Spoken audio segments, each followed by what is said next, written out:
Bonjour à tous, c'est Xiliox. Dans cette vidéo, je vais vous parler de la dernière news d'FFG en date qui est parue hier, le 27 janvier 2022.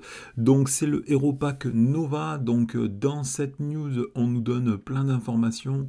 On nous montre quelques cartes de son set, mais pas beaucoup. Et on nous parle du deck qui va l'accompagner.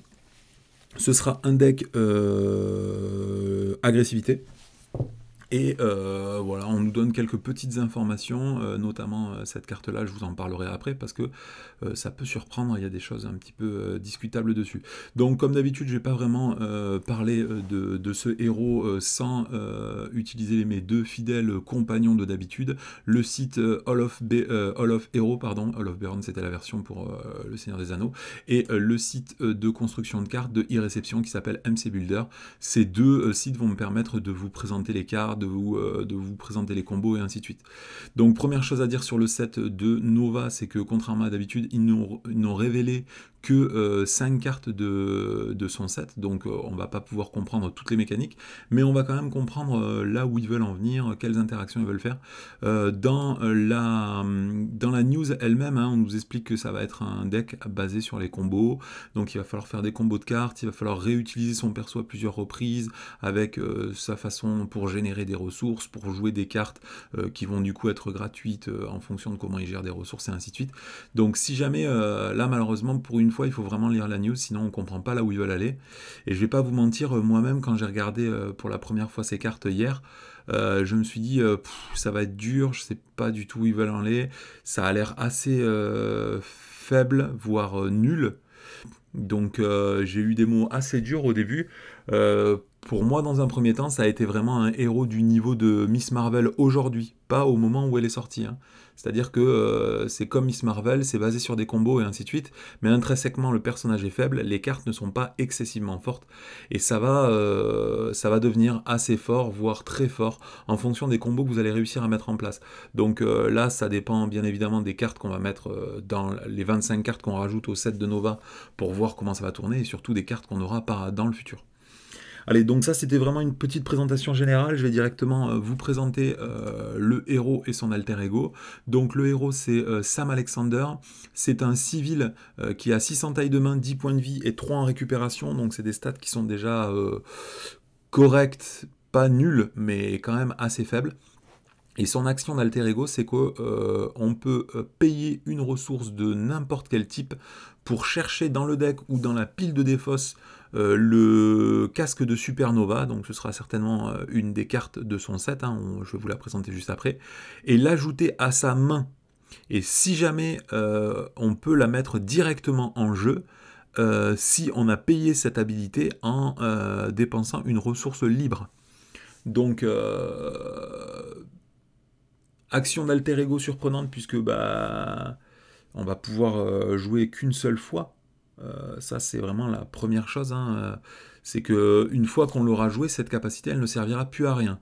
Donc on n'aura plus la nécessité ou l'intérêt de passer en alter ego, puisqu'on se doute bien que le casque de Supernova, ça va être une amélioration comme tous les casques du jeu. Euh, donc c'est surprenant, on n'aura plus aucun intérêt à repasser en alter ego, quoi, hein. Sauf si le casque est détruit, bien sûr. Auquel cas, on pourra réutiliser cette capacité pour le récupérer dans sa défausse, et si on paye avec une ressource libre, le remettre en jeu. Mais ça fait mal de voir une capacité qui n'a qu'une seule utilisation. Alors peut-être après que le casque va révolutionner le gameplay, hein, bien évidemment, de Nova. Et effectivement, on va se rendre compte que c'est le cas, puisque le casque est une carte vraiment époustouflante, hein. C'est une amélioration qui coûte 1, une amélioration unique, donc on ne pourra pas jouer en plusieurs exemplaires, bien évidemment. Ça va faire gagner le trait aérien à Nova, et en plus de ça, ça va pouvoir, une fois incliné, générer une ressource libre. Donc c'est une ressource libre, et c'est une capacité ressource, donc ça veut dire que vous pouvez utiliser cette carte, enfin cette ressource, pour payer n'importe quelle carte du jeu. Problème, c'est une ressource de héros, donc, mais c'est quand même une ressource qu'on va pouvoir utiliser pour n'importe quelle carte, et une amélioration qui coûte 1. Je vous rappelle que normalement les améliorations qui génèrent des ressources libres, qui sont absolument libres, hein, je penserai bien évidemment à l'œil d'Agamotto, je penserai à, je sais pas si je vais vous les montrer parce que ça va être pénible à chercher, mais il y a l'œil d'Agamotto, il y a la gemme solaire de vision, il y a le vaisseau de Nebula. C'est souvent des ressources, des cartes amélioration qui coûtent 2. Là, c'est une amélioration qui ne coûte que 1, mais par contre, on ne peut l'utiliser qu'en héros. Donc, bon, malgré cette petite limite, hein, c'est vraiment une carte qui est exceptionnelle, hein, exceptionnelle. En plus, au passage, elle nous fait gagner le trait aérien. Je vous rappelle que, par exemple, comment s'appelle, l'œil d'Agamotto ou le vaisseau de Nebula ne fait pas gagner aérien et coûte 2 pour faire juste une ressource. Donc, et je crois que d'ailleurs, la cape de l'œil d'Agamotto, en plus, c'est une ressource que de héros en plus. Ça s'appelle pas l'œil d'Agamotto ? Moi, à mon avis, ça s'appelle l'œil d'Agamotto. Ah oui, d'accord, c'est parce qu'il faut coller le O et le E. Et en plus, c'est aussi une ressource de héros. Donc, ça ne fait, pour Doctor Strange, ça ne fait pas gagner le trait aérien. Ça coûte 2 et c'est aussi une ressource de héros. Donc, on voit que ça semble déjà être une très bonne carte, hein, surtout si on fait le lien. Mais peut-être je vous reparlerai un petit peu plus tard de ce casque, le casque de Supernova. Mais il faut prendre cette carte en connaissance de cause parce que sans ça, on a l'impression que le héros est faible. Mais le héros va commencer dès le début de la partie avec une carte amélioration soit dans sa main, soit en jeu, qui va lui générer une ressource en permanence tous les tours. Donc ça, il ne faut pas l'oublier. Donc ici, après, on a Nova. Nova, c'est sa forme de héros. C'est un champion. Son trait, c'est champion. Il passe à 50 tailles de main, toujours 10 points de vie. Par contre, ses stats, c'est 1 en contre, 1 en attaque, 2 en défense. Donc, c'est quand même des stats qui sont vraiment, vraiment très faibles. Et en réponse, vous avez, après avoir utilisé le pouvoir de base, donc ça veut dire le contre, l'attaque ou la défense, vous pouvez redresser le casque de Supernova. Donc, ça veut dire qu'à chaque fois que vous allez utiliser Nova, vous allez récupérer le casque de Supernova qui vous permet de régénérer une ressource. Donc typiquement, si jamais vous voulez jouer une carte qui coûte 1, vous inclinez le casque de Supernova, juste après vous allez utiliser Nova pour faire une attaque, un contre ou une défense, et après vous allez redresser le casque de Supernova. Donc quelque part la carte que vous aurez jouée, elle est gratuite si jamais on a la capacité d'incliner son héros. Donc quelque part, c'est vraiment des mécaniques qui sont très similaires à Miss Marvel, hein, à savoir que Miss Marvel, on devait l'incliner pour récupérer une carte événement. Et bien là, c'est quelque part un petit peu meilleur parce qu'en plus de l'incliner pour récupérer une ressource libre, vous allez faire soit un point de dégâts, soit un point de défense, enfin soit un point de contre, soit 2 points de défense. Là où c'est particulièrement fort, c'est avec les cartes défense, puisque cet effet-là est un effet réponse. Donc je vous rappelle que quand vous déclenchez plusieurs activateurs réponse en parallèle, vous pouvez normalement résoudre dans l'ordre que vous le souhaitez. Donc si jamais par exemple on regarde les cartes défense, c'est les cartes auxquelles j'ai pensé en premier, hop, on va virer les autres cartes. Donc par exemple pour défense désespérée, c'est une interruption de héros quand votre héros défend. Okay, quand vous défendez avec votre héros, vous allez pouvoir payer une ressource pour augmenter de 2 votre défense, et donc vous pouvez payer éventuellement cette ressource avec le casque de Supernova. Donc vous avez actuellement le casque de Supernova incliné. Au moment où vous déclarez la défense, vous pouvez déclencher la réponse, hein. Je vous rappelle que les interruptions sont plus rapides que les réponses. Comment ça se fait d'ailleurs qu'en défense, j'ai que cette carte-là? Il y en a plein d'autres des cartes défense. La contre-attaque au point, c'est pas... Hop.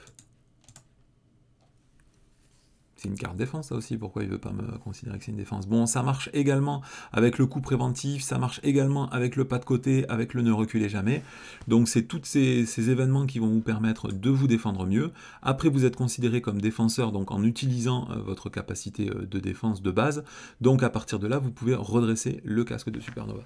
Donc en défense, ce sera aussi intéressant hein, quand vous jouerez en protection. Après, il faut quand même pas se cacher que les caractéristiques, elles sont très très faibles. Donc, ça aura un intérêt un petit peu comme avec le résistance au frottement de vif argent. Voilà, le résistance au frottement de vif argent, à chaque fois qu'on utilisait son personnage, on le redressait, et donc on connaît déjà toutes les combos énormes qu'on peut faire avec ce type de capacité, mais le problème c'est que vif argent se redressait de lui-même, alors que là il va falloir trouver des combos pour pouvoir redresser Nova, pour pouvoir utiliser ses caractéristiques, là où vif argent le faisait de lui-même au moins 2 fois par tour, donc une fois pendant votre tour, une fois pendant le tour du méchant, là Nova, une fois qu'il est incliné, il est incliné. Donc comment redresser Nova? Il va falloir réutiliser toutes les vieilles combos, les prêts pour la bagarre, ah ouais, en plus, il y a beaucoup de combos qui ne fonctionnent pas, hein. Je pense au CITT. Ça ne marche que pour les gardiens, il me semble. Alors, comme c'est des points, je ne sais pas comment ça va être marqué. Voilà, le CITT, ça ne marche que pour les gardiens. Je pensais aussi au plus grand des héros de la Terre, là. Voilà, ça ne marche que pour les Avengers. Et c'est là, je vais rebondir sur mon prochain point noir. Hein. C'est que c'est un champion. Et actuellement, si on regarde champion, il n'y a absolument aucune carte qui synergise avec les champions. Donc là, vous pouvez taper champion.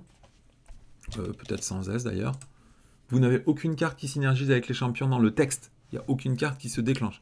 Alors, pourquoi c'est moins bien? Bah, après, c'est le temps qu'ils mettent des cycles en place. Hein. Je vous rappelle, quand on regarde les différents cycles, on a eu des Avengers pendant excessivement longtemps. On a eu éventuellement des mecs du Shield en parallèle. Dans le cycle 2, c'est pareil, hein, c'était que des Avengers et du Shield, et à partir du cycle 3, on a eu les gardiens. Au début, la mécanique était un petit peu molle, mais une fois qu'on a eu tout le cycle avec tous les autres gardiens, on a vu que la mécanique était quand même un peu plus costaud. Le problème des gardiens, c'est qu'ils n'interagissaient pas avec les Avengers, donc on n'avait pas particulièrement d'intérêt à jouer des gardiens dans les decks des Avengers et des Avengers dans les decks des gardiens, donc il faut faire attention. Le problème, c'est que quand un héros il sort comme ça, et qu'il n'a pas encore... Hop, on va re-switcher sur la page de Nova en parallèle, et qu'il n'a pas encore toutes ces cartes de mise en place, c'est un peu compliqué. Donc juste avant tout ça, on aura bien évidemment les deux héros de Sinister Motives, donc peut-être qu'il y aura d'autres synergies avec les champions, puisque je vous rappelle à l'intérieur, hein, les deux nouveaux héros sont des Web Warriors, mais Miles Morales est aussi champion. Donc peut-être qu'il y aura une dynamique à base des champions, il y aura, d'après ce que j'ai lu vite fait en regardant hier soir sur internet, puisque j'étais un peu paumé, hein, je voyais pas pourquoi Nova il était fort, je voyais pas comment fonctionnait sa synergie, donc je suis allé sur des sites qui racontaient un peu l'histoire, j'ai demandé à des gens un petit peu d'où il venait ce mec là, il récupère un espèce de casque cosmique pour devenir un espèce de gendarme de l'univers.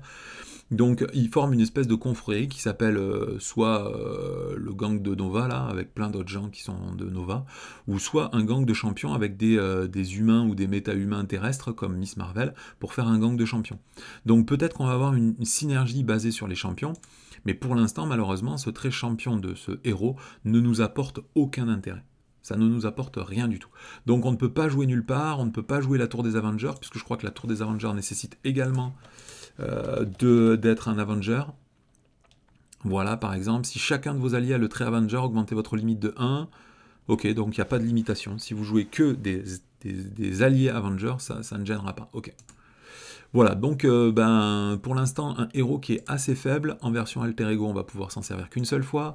En version héros, ses stats sont vraiment pourris et on peut s'en servir qu'une seule fois.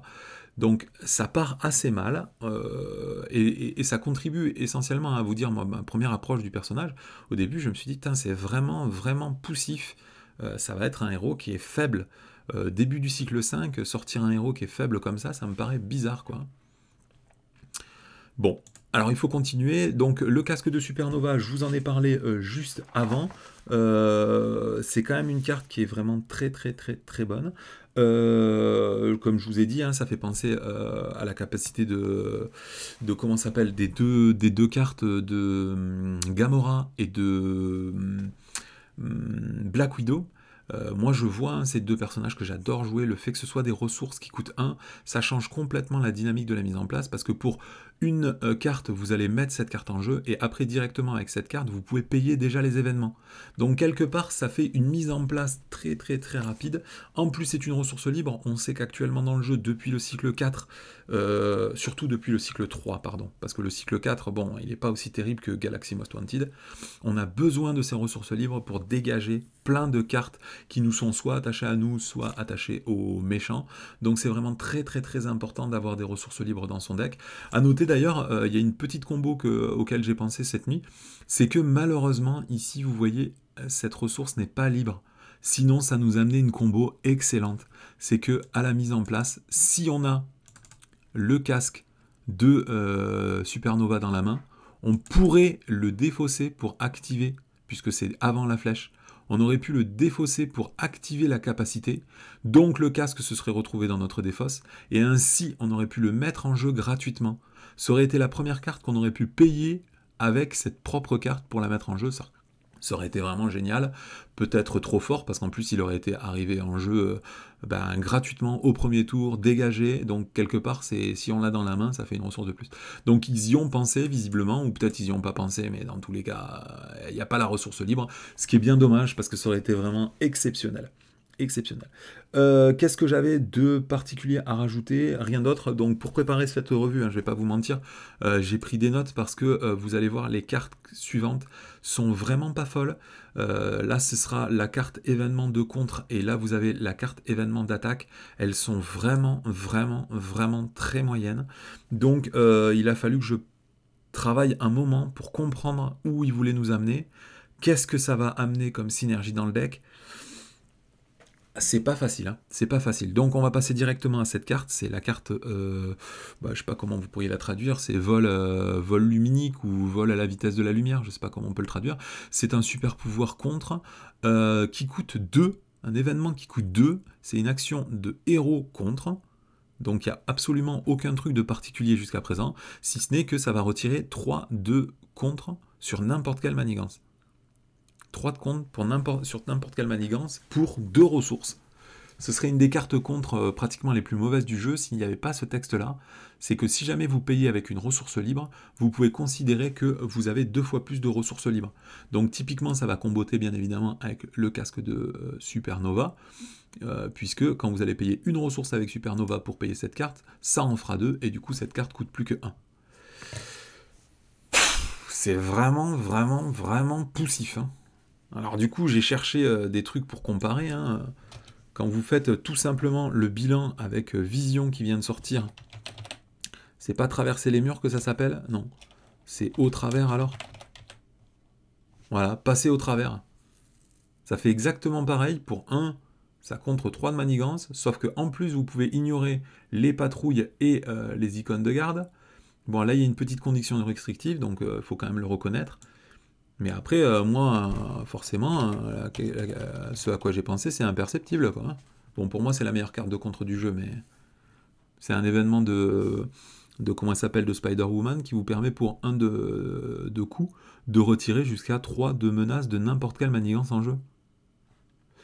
Du coup, déjà, pour une carte signature, c'est-à-dire une carte qui appartient au set d'un héros, c'est vraiment une carte qui est assez mauvaise, quoi. C'est vraiment mauvais. Donc c'est vraiment la mécanique, hein. Vous allez le voir sur la carte attaque qui fait exactement la même chose, hein. C'est un événement pour 2 qui fait 4 points de dégâts. Et si jamais vous le payez avec une ressource libre, à ce moment-là, une ressource vous permettra de payer cette carte. Particularité qu'il faut quand même noter, c'est que c'est un super pouvoir. Tout comme d'ailleurs le vol luminique, hein. Donc moi, la première chose que j'ai dit, c'est génial, super pouvoir, ça veut dire intense concentration. Mais non, en plus, ça ne veut pas dire intense concentration. Parce qu'intense concentration, ça fait baisser le coût d'une carte de 1. Donc si vous avez intense concentration et que vous voulez jouer soit la vitesse luminique, soit le pot shot là, de toute façon, il faudra quand même payer une ressource. Donc ça vous prend l'intense concentration, et ça ne vous permet pas de réduire ou de synergiser particulièrement avec cette carte. Ça vous permet juste de gagner une des 2 ressources nécessaires pour la payer. Si jamais cette carte ou cette carte, vous la payez à 2 ressources, c'est pas un bon tour, hein. C'est vraiment l'accident lourd, quoi. Donc, première anti-synergie que je vois avec intense concentration, c'est la première fois que je ne suis pas vraiment content qu'une carte soit super pouvoir. Bon, après, qu'elle soit super pouvoir, c'est toujours bien en soi, hein, parce que si jamais il y a une situation où vous avez besoin de jouer cette carte et que vous n'avez pas de ressources libres, c'est toujours bien quand même qu'on puisse jouer avec intense concentration. Voilà. Donc, deuxième aussi anti-synergie très importante à noter, c'est que si jamais vous jouez en justice, ça synergise pas avec le sens de la justice. Et ça, c'est un truc qu'on adore, hein, maintenant, hein. Quand on joue en justice un héros qui a des contres, on adore, dans son set signature, on adore jouer le sens de la justice qui vous permet de gagner une de ces 2 ressources. Sauf que la ressource générée, elle est mentale, donc ça va pas synergiser avec la capacité spéciale de ce vol luminique, il faudra encore payer une autre carte. Et c'est exactement pareil avec prouesse martiale. Si vous jouez en agressivité, prouesse martiale permet de gagner une ressource, mais ça n'aura aucune synergie particulière avec la deuxième carte, la carte attaque. Donc, putain, c'est nul. déjà, ça paraît nul. Et même en cherchant, vous voyez, on voit qu'il y a carrément des anti-synergies dans le jeu. Si jamais en plus vous allez regarder les cartes contre qui coûtent 2, donc on va regarder dans les événements justice, hein, je pense que c'est le plus facile. Alors on peut plus trier par coup dans ce truc-là. Ah si, je crois qu'il faut d'abord cliquer là-dessus. Hop, et ensuite on passe là-dessus. Donc si jamais on regarde les contres qui coûtent 2 dans le jeu, bah, vous avez pour la justice qui contre déjà 3 pour 2. Et si jamais en plus vous payez avec une ressource mentale, ce qui combote avec Sens de la Justice par contre cette fois, vous pouvez retirer 4. Si jamais vous regardez avec retenir l'ennemi, là vous allez aussi retirer 3, mais comme vous pouvez éventuellement récupérer cette carte, ça fait une value de 1 carte, donc c'est comme si vous baissiez son coût de 1. Donc même vis-à-vis de ce qui existe déjà, c'est nul. Et après, le pire, c'est si jamais vous faites la comparaison avec faire respecter la loi, pour 1, ça contre déjà 3 de base. Bon, là, par contre, il y a une contrainte supplémentaire, c'est qu'il faut réussir à changer de forme juste avant de déclencher cet effet. Donc, c'est des cartes qui sont pas folles. Celle-là, elle est pas folle non plus. On voit que le héros est pas fou, on voit que l'alter ego est pas fou. Donc, forcément, quand on regarde les cartes prises indépendamment les unes des autres, on sent que ça va être faible parce que basé sur une mécanique de combo. Donc il faut continuer pour arriver à comprendre où ils veulent en venir. Nova, pardon, c'est quand même un mec qui est super badass. J'ai regardé sur internet le nombre de comics qu'ils ont sortis sur Nova est énorme. Il va y avoir un film Marvel du MCU, donc Marvel Cinematic Universe, qui va sortir sur Nova, donc ils peuvent pas rater une sortie comme ça. Donc étant conscient de tout ce que je viens de vous dire, plus le fait que les premières cartes sont vraiment nazes, il faut aller plus loin. Il y a forcément un truc Donc là, on arrive sur l'allié signature et c'est Miss Marvel. Alors, ce qui est très étonnant, c'est qu'en général, les alliés signature, ils sont synergiques avec le héros. Et donc, Miss Marvel, quand on sort son pack, hop, si vous allez dans le pack de Miss Marvel, et ben normalement, l'allié signature, c'est Dag Rouge. Donc, on s'attend à ce que si un jour, ils sortent le héros spécial Dag Rouge, et bah du coup, normalement, son allié maître, ce sera Miss Marvel. Et là, quand on regarde, c'est bien Miss Marvel Kamala Khan, hein, donc c'est bien le héros qu'on a déjà. Donc ça pose question, c'est qu'est-ce qui va se passer si un jour ils sortent Dag Rouge en héros, ce serait bizarre que Miss Marvel, ce soit aussi son allié maître, son allié signature, ce qui est bizarre, quoi. Donc toujours pareil, là c'est un champion inhumain, hein, donc ça pousse quand même, d'ailleurs je vous rappelle, hein, vite fait, que c'était aussi un champion Miss Marvel. Hein. J'ai cherché les champions, je sais plus où je les ai notés. Il y en a très peu actuellement des champions. Où est-ce que j'ai mis les champions? Des champions, il y en a vraiment très peu. Là j'ai mis les civils, parce qu'il y avait peut-être aussi une interaction avec civils, mais... Bon, je sais plus où j'ai foutu les champions. J'avais cherché tous les champions quand même. Je ne sais pas où je les ai mis. Parce que j'ai pris tellement de notes en préparant cette vidéo, hein, j'en ai 4 pages entières sous les yeux. Donc je peux vous dire que j'ai ramoné dur hein, pour arriver à sauver ce héros. Bon, allez, on en parle peut-être à la fin de la vidéo. Donc Miss Marvel, c'est un allié qui coûte 3, un champion inhumain ou une championne inhumaine, qui a 3 points de vie, 1 de contre, 1 d'attaque, donc c'est très faible. Hein. C'est très faible, je vous rappelle que pour ces stats-là, on peut avoir un allié que j'adore, en justice, comment il s'appelle, c'est pas Vicam ou Wicam, je ne sais pas comment vous l'appelez. Voilà, vous avez exactement les mêmes statistiques pour 2, et en plus de ça, il a un effet bénéfique. Donc, l'effet bénéfique de Miss Marvel, ici, c'est qu'en héros réponse, après que vous ayez joué un événement, vous pouvez incliner Miss Marvel et lui infliger 1 point de dégâts pour retourner cet événement dans la main. Donc c'est typiquement exactement le même effet que le héros, sauf que bah là, il faut infliger 1 point de dégâts. Je comprends pas pourquoi il part dans ces mécaniques hein, d'infliger 1 point de dégâts aux alliés quand vous en servez, soi-disant, peut-être ce serait trop fort. Mais moi, Quake, elle fait ça gratuitement, par exemple, là, quand vous l'inclinez, elle inflige 2 points de dégâts. Bon, c'est pas pour ça que ça devient une carte absolument trop forte. Hein. Si vous regardez le héros Nova, il n'y a pas de héros Nova en justice, non.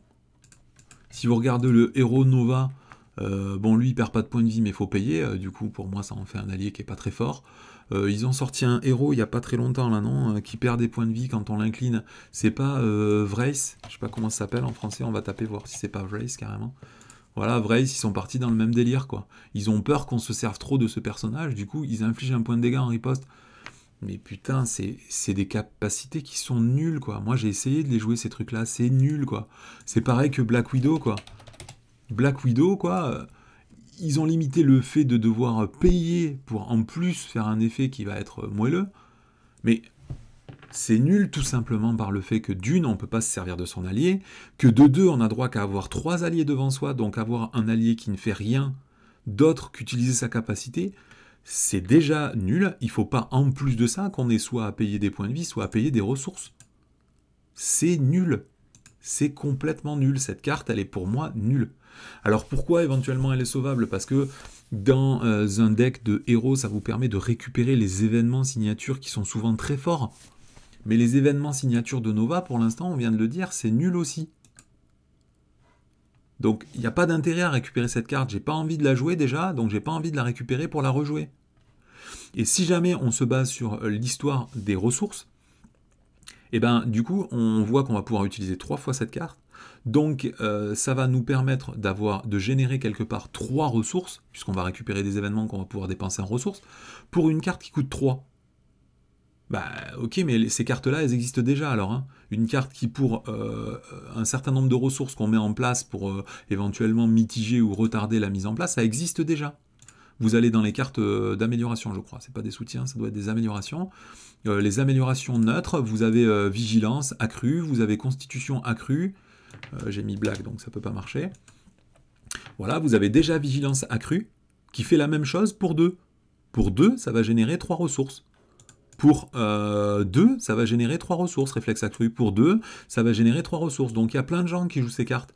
Parce qu'en plus, là, c'est synergique, c'est une ressource physique. Donc si vous êtes dans un deck où vous avez besoin de beaucoup de ressources physiques, vous pouvez défausser cette carte pour générer la ressource physique. Et si jamais vous n'en avez pas besoin immédiatement, comme notre deck par exemple, comme Hulk, on aime bien avoir une mitigation de ressources parce qu'il y a des tours où on sera un petit peu bloqué puisqu'on doit défausser toute sa main à la fin du tour.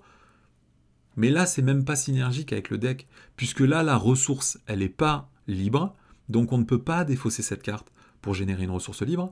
Et les 2 événements qu'on a vus avant, lui, il est énergie, et lui, il est mental. Donc on n'a même pas d'intérêt particulier à récupérer ces cartes-là, elles ne sont pas des ressources libres. Donc elles ne vont pas synergiser avec les propres cartes de votre deck pour payer ces événements. Donc là encore, c'est nul. En plus, c'est un allié. Donc contrairement à ces cartes-là, que moi je joue déjà pas parce que j'aime pas, hein, mais en plus de ça, ces cartes, elles coûtent que 2 et ce sont des améliorations. Donc comme ce sont des améliorations, on peut éventuellement les garder, alors que là, ça va vous prendre la place d'un de vos alliés. Je comprends pas pourquoi ils font ça. Il aurait fallu qu'ils fassent héros réponse, activer Miss Marvel, donc comme ça elle aurait attaqué ou contré, et en plus elle vous aurait récupéré. Là ça aurait justifié le fait que ce soit une carte, parce qu'en plus à la place de la payer 2, cette carte, vous allez la payer 3. C'est complètement naze. C'est naze.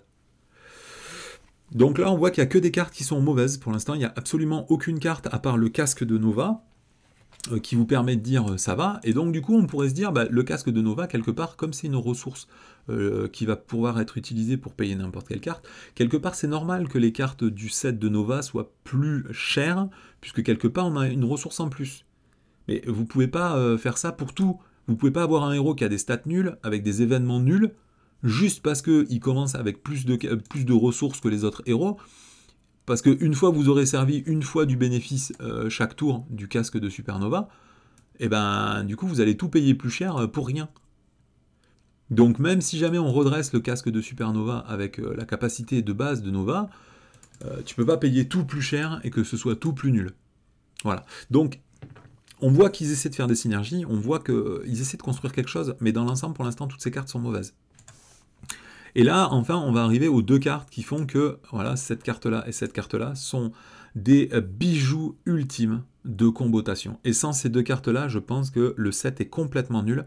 Donc, tout ce qui va se passer va tenir au nombre de fois où on va avoir cette carte-là, et au nombre de fois, surtout, où on va avoir cette carte-là. Voilà, si jamais on n'a pas ces 2 cartes-là en 2 ou 3 exemplaires, je pense que Nova sera mauvais. Voilà. Donc, Unleash Nova Force, ça doit être libérer ou expectorer la force Nova. C'est un événement qui coûte 1, c'est un super pouvoir, hein, donc ça par contre c'est très important à noter, puisque là vous pouvez le payer avec intense concentration. Au maximum, vous pouvez le jouer qu'une seule fois par tour. C'est une action de héros, et jusqu'à la fin du tour, à chaque fois que Nova va défaire un ennemi, retirer la dernière menace d'une manigance, vous pouvez redresser Nova et piocher une carte. Et là, du coup, les combos, bim, elles apparaissent comme excellentes, elles apparaissent comme énormes.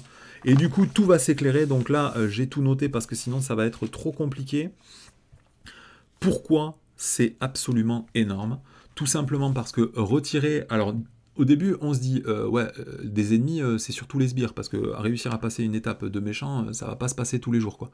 Mais dès que vous avez un ennemi en jeu, bah déjà, vous allez pouvoir activer au moins une fois le bénéfice de cette carte. Je vous rappelle que pour jouer cette carte, il faudra payer une ressource. Donc quelque part, ça veut dire que ça va coûter une ressource plus cette carte, ça va coûter 2 cartes. Donc il faut faire au moins un bénéfice de 2 cartes ou de 2 ressources pour qu'elle soit rentable. Mais en fait, le fait de redresser Nova, de piocher une carte, je vous rappelle qu'une fois que Nova est redressée, ici, hop, ça va nous permettre de redresser le casque de Supernova, donc vous allez générer une ressource en plus. Donc quelque part, vous faites un bénéfice de 2 ressources dès que vous arrivez à activer une fois le pouvoir de cette carte. Et donc c'est le coût de cette carte. Donc ça veut dire que potentiellement c'est une carte gratuite. Et les cartes gratuites, hein, je vous rappelle, c'est les meilleures cartes du jeu. Je rappellerai toujours, hein, bien évidemment, les runes de Dairon du Seigneur des Anneaux. Ces cartes sont vraiment magiques, et là où la carte devient absolument dantesque, c'est que c'est un espèce de pouvoir que vous allez avoir pendant tout un tour, et à chaque fois que vous allez refaire avec Nova, enlever la dernière étape d'une manigance, où vous allez pouvoir réactiver cet effet, regagner à nouvelle fois une nouvelle ressource avec le casque de Nova. Vous allez à chaque fois piocher une carte, vous allez à chaque fois redresser Nova. Donc ça, c'est une carte qui est un bijou. Moi, la première chose à laquelle j'ai pensé, puisque quand on part à manigance, on dit mais comment je vais mettre des manigances en jeu? Eh ben, du coup, tu vas mettre des manigances en jeu avec, d'une manière ou d'une autre, je ne sais plus comment ça s'appelle en français. Bah, ça s'appelle d'une manière ou d'une autre, non? Voilà, d'une manière ou d'une autre. Vous allez chercher une manigance annexe, vous pourrez donc faire toutes les synergies standards avec les decks justice. Donc vous mettez des manigances en jeu, vous essayez de les dégager, par exemple avec un dégager la zone. Avec le dégager la zone, hop, vous allez dégager cette manigance annexe. Au passage, vous allez piocher des cartes. Comme c'est une carte contre, on considérera que c'est votre héros qui a fait ce contre. Donc ça va activer le libérer le pouvoir de Nova. Donc vous allez piocher une carte parce que vous aurez viré la dernière manigance dessus. Vous allez pouvoir au passage déclencher le... c'est pas contre-enquête, c'est enquêteur chevronné, non ? Le enquêteur chevronné qui vous permettra de piocher une nouvelle carte. Vous pourrez éventuellement utiliser ça avec soigner son entrée. Voilà, soigner son entrée, qui fait qu'en plus on pourra se soigner de 2 points de dégâts. Tout ça, ça va comboter à merveille. Et le dernier, c'est pas sens de la justice, c'est pour la justice ou rendre justice. Voilà, et en plus, au passage, vous pourrez redresser Nova. Donc là, j'y pense, c'est peut-être une connerie. Je pensais à toutes les compétences en justice qui font des trucs quand vous enlevez la dernière menace, mais ça sert à rien, puisque déjà, libérer la puissance, ça fait déjà redresser Nova. Donc, on est pas mal, hein, on est pas mal. Cette carte, elle est vraiment excessivement bonne. Et après, il y a un truc auquel j'ai pensé, mais vraiment beaucoup plus tard dans la nuit, c'est que ça marche sur n'importe quelle manigance. Donc ça veut dire que vous pouvez faire sur la manigance principale. Et la manigance principale, moi je suis un joueur contrôle, il y a toujours très très peu de menaces sur la manigance principale. J'attends toujours qu'il n'y ait qu'une ou 2 manigances pour jouer ce genre de truc. Donc cette carte, on va pouvoir la déclencher 2, peut-être 3 fois dans le même tour. Avec un deck qui est construit autour, on pourra peut-être la faire 3, 4 fois. Je vous rappelle, si vous jouez en agressivité, vous pouvez chercher la bagarre, chercher les ennuis, pardon. Vous allez mettre un allié en jeu. Un sbire en jeu, donc vous pourrez essayer de le rincer pour déclencher toutes les synergies à base des decks agressivité, en tuant des ennemis. Vous pourrez aussi faire, c'est pas Valkyrie, comment elle s'appelle? Non, c'est pas Valkyrie, c'est Angela. Voilà, vous pourrez faire aussi avec Angela, aller chercher un sbire. Vous pourrez du coup attaquer avec Angela pour l'affaiblir. Puis derrière avec Nova, vous pouvez éventuellement le finir s'il a plus que 1 point de vie, ou le tuer directement avec un événement. Comme vous détruisez un ennemi, vous allez redéclencher toutes les capacités de libérer la force Nova. Et du coup, pour moi, cette carte, c'est un bijou. Parce qu'en plus, potentiellement, moi, dans mon optique, comme je vois que les autres super pouvoirs, ils sont pas fous, on va plutôt garder intense concentration pour payer cette carte. Donc du coup, vous aurez cette carte gratuite. Vous pourrez payer le casque vous pourrez utiliser le casque de Nova pour déclencher ces capacités-là, ces événements-là. Donc du coup, ça synergise correctement et ainsi retirer les 3 de menace ou les 4 derniers points de vie d'un ennemi. Bien évidemment, après avoir utilisé Nova pour qu'il se retrouve incliné, et à partir de là, vous pourrez vous en servir pour redresser tout ce beau monde. Ça paraît vraiment, vraiment, vraiment colosse. Hein. Colosse, cette carte-là, si elle est en un seul exemplaire, ça va être moche. Si elle est en plusieurs exemplaires, ça va être pas mal. À mon avis, elle sera en 2 exemplaires. Hein. En 3 exemplaires, je pense pas qu'il y ait la place. Toujours pareil, à cause du numéro des cartes, je vais en parler dans une petite seconde. Dernière carte dans laquelle il faut parler, c'est la connexion avec l'Esprit Monde. C'est une carte qui est un bijou, donc quand on la voit, c'est pas fou, hein, ça fait juste une ressource libre, hein, c'est une carte ressource qui fait juste une ressource de libre, et son effet, c'est à marquer connexion avec l'Esprit Monde, ne compte pas dans votre taille de main. Donc ça veut dire que si jamais vous la piochez à la fin de votre tour, et ben cette carte, ça vous permettra de piocher une carte supplémentaire. Voilà. Donc avant toute chose, parce que là je vais m'emballer en disant que c'est une carte magique, que c'est fantastique, que c'est génial et ainsi de suite, il faut quand même reconnaître que si jamais vous jouez comme moi dans un deck où on essaie de piocher des cartes en permanence, et ben ça va être un peu moins bien parce que on perd l'effet de cette carte. L'effet de cette carte là, la taille de main, c'est uniquement si vous la piochez à la fin de votre tour. Si vous piochez énormément de cartes, notamment il y a une petite anti-synergie du coup avec libérer la Force Nova. Si vous la piochez, c'est la connexion avec l'Esprit Monde, avec la carte de... bon, c'est une carte qui fait une ressource, mais vous ne tirez aucun avantage, donc c'est dramatique, c'est triste quoi. Après cette carte, pourquoi elle est bien? Parce que déjà c'est une ressource libre. Donc si vous l'avez dans votre main de départ, vous commencez plus avec 6 cartes, mais avec 7 cartes. Et en plus vous avez la ressource libre pour payer le casque de Nova. Donc le casque de Nova, je vous rappelle, c'est la capacité Alter Ego d'Alexander. En Alter Ego, si vous payez avec une ressource libre, vous pouvez directement aller chercher le casque de Nova et le mettre en jeu. Donc c'est pour ça que pour moi, connexion avec l'Esprit Monde, là, cette carte-là, je vais le mettre en double, hein, parce que comme ça m'évitera de switcher 500 fois de page à chaque fois. Hop là. Donc cette carte-là,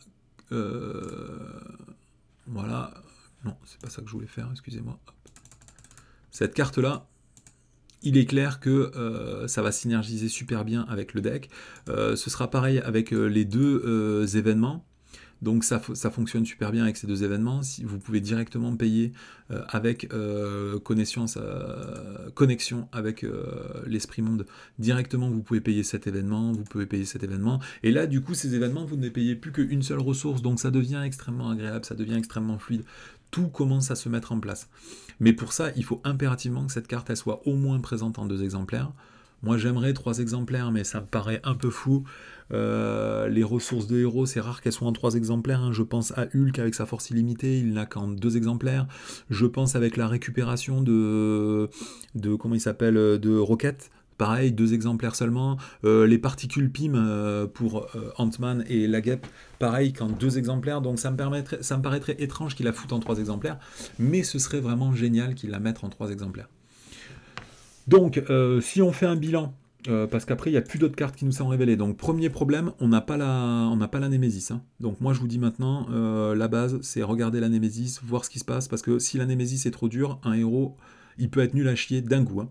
Donc pour moi, c'est très important d'avoir des informations sur la Némésis. D'ailleurs, à ce sujet-là, ils ont donné des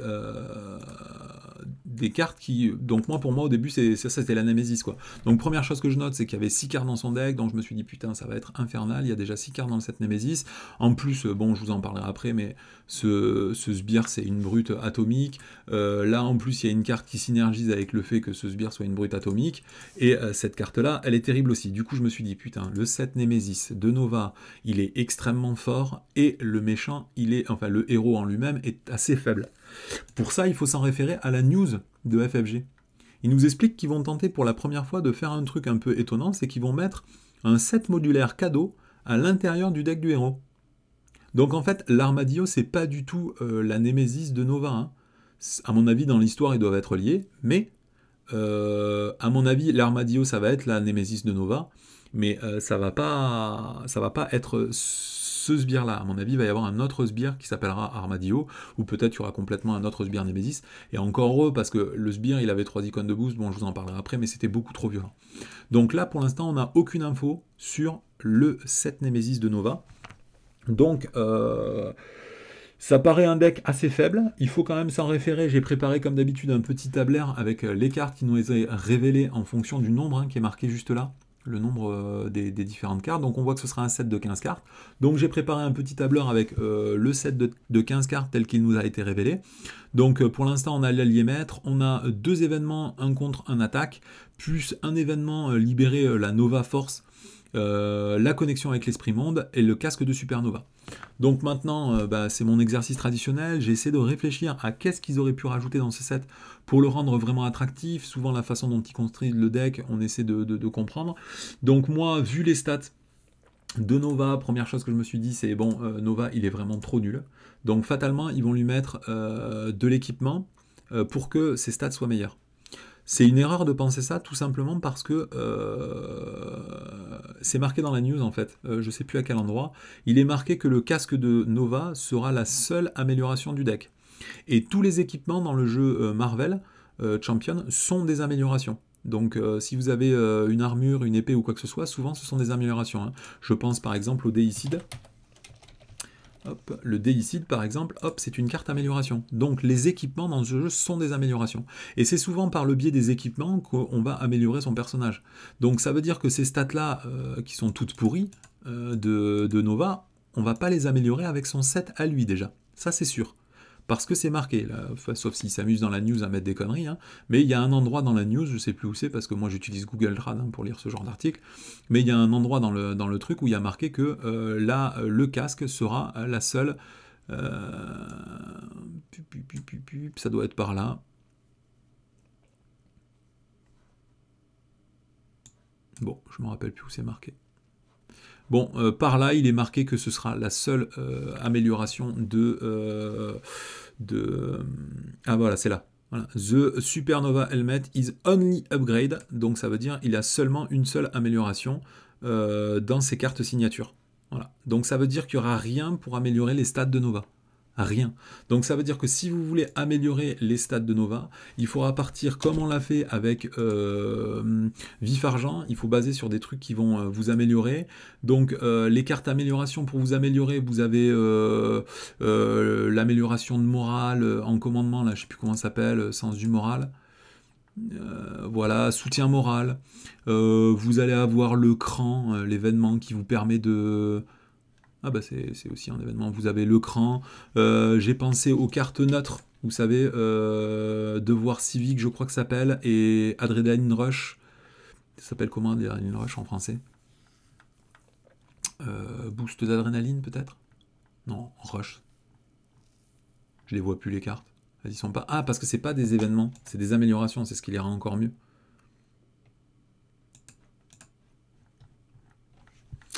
Mais pourquoi il me montre les soutiens là? J'ai craqué ou quoi? Excusez-moi, hein. J'ai pas beaucoup dormi. Ah, j'ai pas cliqué. Voilà, là on a les améliorations. Donc les améliorations desquelles je parle, ça va être ces deux-là. Devoir civique et poussée d'adrénaline, des cartes qui vont vous permettre d'augmenter vos capacités de contre ou d'attaque. Et là du coup ça fait sens, parce que du coup ça va augmenter vos capacités de contre et d'attaque. Et avec le pouvoir de libérer la force de Nova, pendant un tour vous allez vous redresser un grand nombre de fois. Donc vous pourrez utiliser un grand nombre de fois Nova, qui sera amélioré avec ces cartes-là.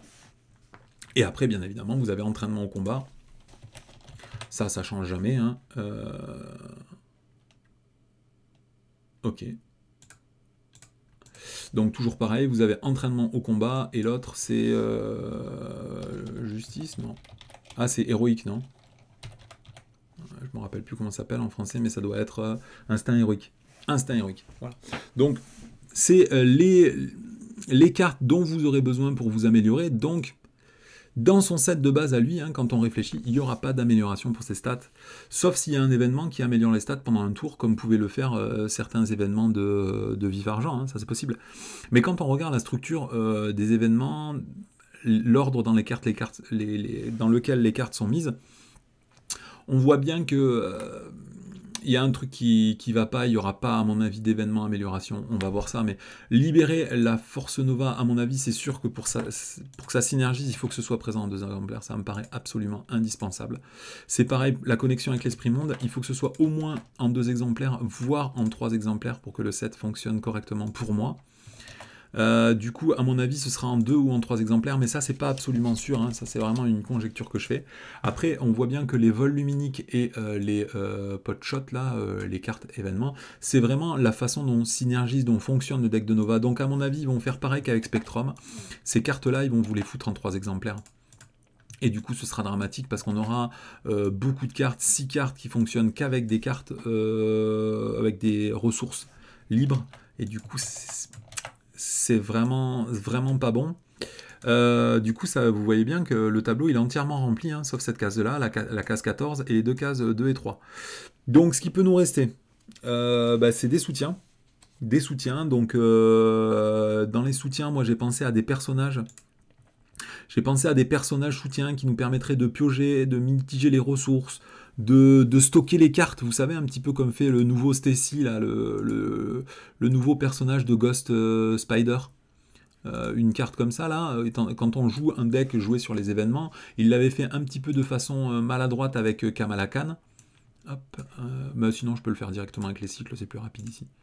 Voilà, avec Kamala Khan, je vous rappelle, vous aviez ce genre de personnage-là en soutien, il vous avait mis des cartes pour piocher, des cartes pour gagner des ressources et des cartes pour stocker les cartes événements pour les avoir à un autre moment dans la partie. Donc peut-être ce type de soutien qui nous permettrait de mitiger les ressources, mais comme il y a énormément de similarités je trouve entre Nova et Miss Marvel, il ne faudrait pas non plus qu'il ait les mêmes soutiens et ainsi de suite. Et après ce qui serait très maladroit une nouvelle fois, c'est que je vous rappelle dans le set de Sinister Motives, on a déjà les cartes de Ghost Spider et il y a déjà George Stacy qui mitige déjà les ressources, c'est-à-dire vous pouvez stocker les événements pour les jouer plus tard. Donc je trouverais ça assez maladroit que tous les personnages axés sur les événements ils aient toujours le même type de carte. Donc ça paraît bizarre. J'ai aussi pensé à des cartes pour récupérer des événements dans la défausse, mais Miss Marvel, elle fait un petit peu déjà ça quelque part, puisqu'elle intercepte les cartes qui vont partir dans la défausse. Donc est-ce qu'on peut pas considérer que Miss Marvel fait déjà de la mitigation de ressources ?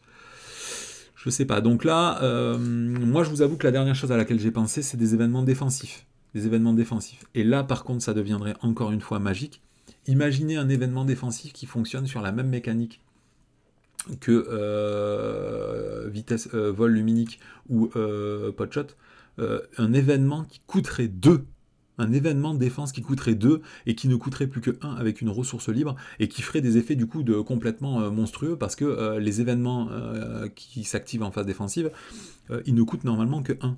Donc bon, s'il vaut 2, j'espère qu'ils ne feront pas la même connerie que pour potshot et pour vitesse luminique. J'espère qu'il fera un gros effet, parce que si on se retrouve avec une énième carte défense qui coûte 1 et qui fait pas des effets foufou, quoi, bon, il y a un moment, il faut arrêter les conneries, quoi. L'avantage de cette carte-là, quand même, c'est que ça nous permettrait d'utiliser la capacité du casque de Nova et de défendre avec Nova, sans l'incliner, donc en le redressant quelque part. Non, on va pas le redresser. Bon, ça dépend complètement de l'événement, mais moi j'espère qu'il y a des événements de défense. Après, c'est peu probable, puisqu'en général, dans les cartes de set de héros, il y a d'abord les événements contre, après les événements attaque, et après seulement les événements neutres et les événements défense. Donc je vois pas pourquoi ce seraient les cartes 2 et 3, les événements défensifs. L'autre solution, ce serait éventuellement qu'il n'y ait pas de connexion avec l'Esprit Monde en 2 ou 3 exemplaires, et que l'événement défensif soit ici.